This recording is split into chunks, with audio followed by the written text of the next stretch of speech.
জাতীয় সংসদে আইন পাশ করে কোটার যৌক্তিক সমাধান না হওয়া পর্যন্ত আন্দোলন চলবে। আগামীকাল সকাল 11টায় গণপদযাত্রা ও রাষ্ট্রপতি বরাবর স্মারকলিপি দেওয়ার কর্মসূচির ঘোষণা দিয়েছে বৈষম্য বিরোধী ছাত্র আন্দোলন।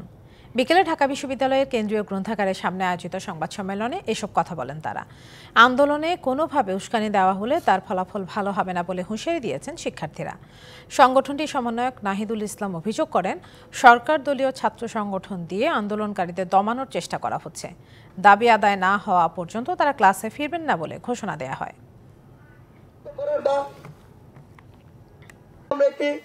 যৌক্তিক ও ন্যায়সঙ্গত আন্দোলনে রাজপথে রয়েছি। এখানে আমাদেরকে যদি কোনোভাবে উস্কে দেওয়া কিংবা ছাত্র সমাজের এই যে একটি যৌক্তিক চাওয়া নিয়ে যে একটি মত তৈরি হয়েছে পুরো দেশব্যাপী, সেটিকে বিভ্রান্ত করার বা অন্য কোনো খাতে নেওয়ার চেষ্টা করা হয়, তাহলে আসলে এটি কোনো ভালো ফল বয়ে আনবে না। নগদের কাছে সব গ্রাহকই প্রিয়, তাই তো সারা দেশে ক্যাশ আউট চার্জ সবচেয়ে কম।